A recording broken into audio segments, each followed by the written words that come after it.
Okay folks, welcome back to another update for Bitcoin and Ripple. Now the decline continues. No way!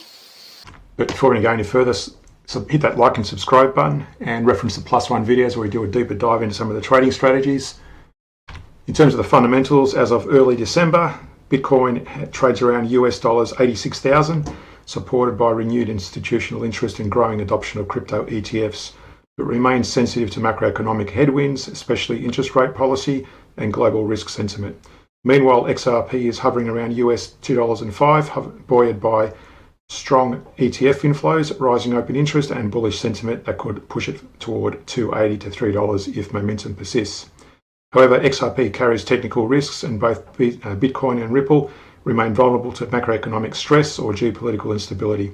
Overall, the coming months are shaping up as a test of whether crypto can withstand rising global uncertainty, with XRP potentially offering asymmetric upside if institutional flows continue, while Bitcoin may be steadier but less explosive. So looking at Bitcoin first, on the weekly, that's actually broken below the moving averages of the price as well as the CCI1500, and that was a result of this bearish divergence. We had lower highs on the CCI versus higher highs on the price, broke down, hit our 23-38% range, and that range, for those new to the channel, is measured by, we take it back to Fibonacci before that divergence started, and that's at 23-38% as a minimum. It hit that range at 23% initially for a couple of weeks, and then it finally broke to the downside. It's currently sitting around 50% retrace on the weekly. If we look at the daily, that's continuously obviously bearish at the moment. Had a bit of a retrace to the upside last few days, but then it's finally broken quite strongly to the downside. You can see the price is well below the moving average, and the CCI is coming back into that moving average band potentially. We've got this support level down here at 84,700, and again, if it breaks through that, we're going to see further downside, especially if the CCI continues on a downward trajectory. Looking at the micro moves, you can see there on the hourly, very strong downward momentum according to the price and the CCI. And there's no sign of a pullback yet. Again, there's that support, and again, that's probably a main area of interest to look at the moment. Also notice back here, we did have a bearish divergence, lower highs on the CCI versus higher highs on the price in the same period. And that actually broke down well past 100% retrace. I don't need to draw it, but you can see there, if that's the Fibonacci key point before the divergence started, it's actually sitting around 100% retrace at the moment. So looking at the back test, remember we're only going short in the direction of the daily if you're trading on the hourly, so you would have been going short from that period there on the 11th of October.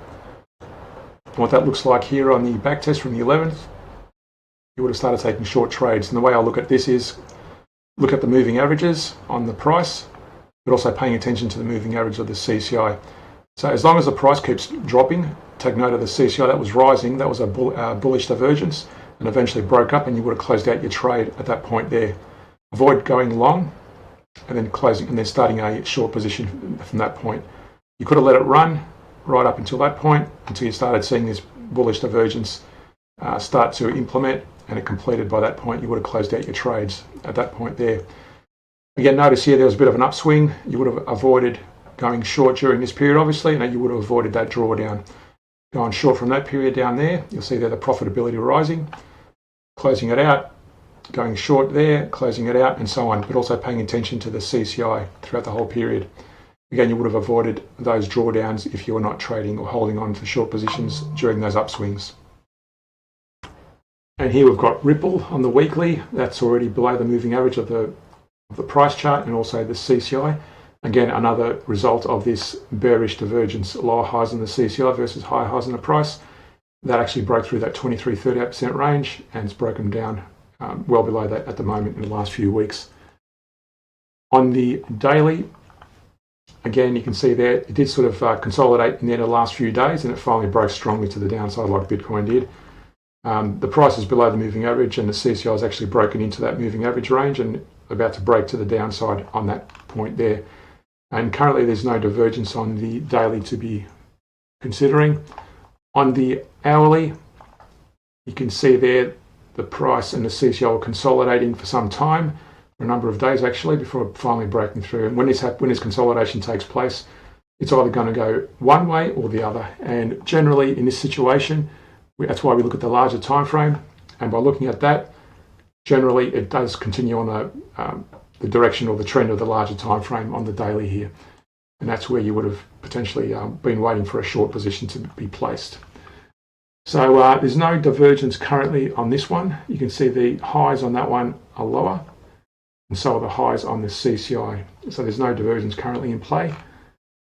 No divergence currently in play there. So if you look at the back test going short from that period, according to the daily, you would have taken those short trades, closing it out whenever the moving averages on both the CCI and the price turned up. Going short again, closing it out, going short again. In this case, again, notice we had a bullish divergence starting off early, and then it worked right through, and you would have closed it out the very latest. You would close it out there for the first time because the moving average on the price was in an upswing.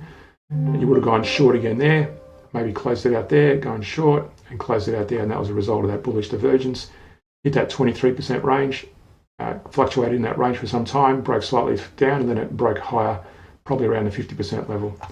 Where we are at the moment, on the back test, again, you could safely take long or short trades when you see consolidation, but again, going in the direction of the daily, so predominantly short trades. And in this case, you'd be in the money as well with both the CCI and the price breaking to the downside. Also, if you'd like to get some insights into some share trading ideas, why not subscribe to the Patreon page? These are some of the trades we've taken since the 21st of September this year. And so far, they've returned 13.26% since that period. This could work.